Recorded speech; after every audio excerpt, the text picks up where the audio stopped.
কল্পনা করুন, একজন মানুষ কোরআনের ৬ লাখেরও বেশি শব্দ একটানা মুখস্থ রেখেছেন, শুধু ধর্মীয়ভাবে নয়, এমন স্মৃতিশক্তি ও অধ্যবসায় বিজ্ঞান ও সমাজের কাছেও বিস্ময়কর।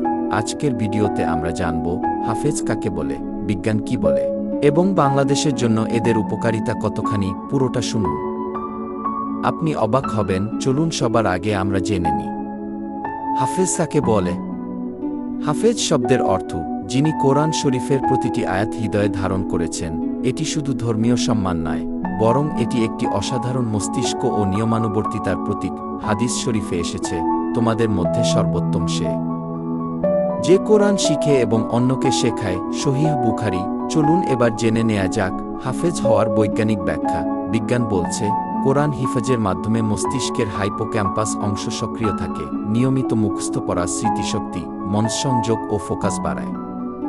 গবেষণায় দেখা গেছে হাফেজদের মধ্যে সেলফ ডিসিপ্লিন, কজনিটিভ কন্ট্রোল ও স্ট্রেস রেসিস্টেন্স অনেক বেশি দেখা যায়। মানসিক উপকারিতা, তারা শিশুকাল থেকেই স্মৃতিশক্তিতে এগিয়ে থাকে।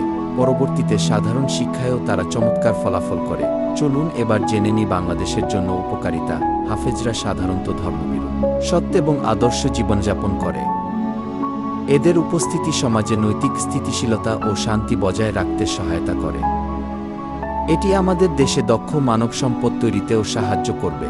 হাফেজি করার মানে একজন ব্যক্তি মেধা, মনোযোগ এবং অধ্যবসায়ের পরীক্ষায় উত্তীর্ণ। পরবর্তীতে তিনি যে কোনো পেশায় দক্ষতা দেখাতে পারেন। আন্তর্জাতিক সম্মান, বাংলাদেশি হাফেজরা আন্তর্জাতিক কোরআন প্রতিযোগিতায় নিয়মিত অংশগ্রহণ করে পুরস্কার জিতে দেশে গর্ব এনে দেন।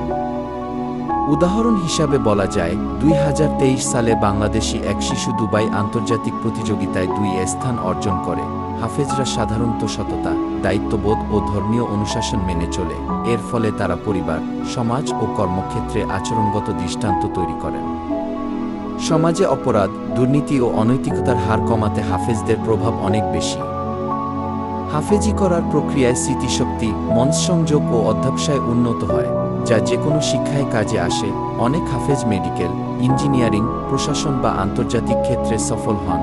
একজন হাফেজ কেবল ধর্মীয় ব্যক্তিত্ব নন, তিনি একজন আদর্শ নাগরিক, নৈতিক মানব, দক্ষ পেশাজীবী এবং ভবিষ্যৎ প্রজন্মের অনুপ্রেরণা। তিনি যেমন পরিবারে শান্তি আনেন, তেমনি সমাজে আলো জ্বালান।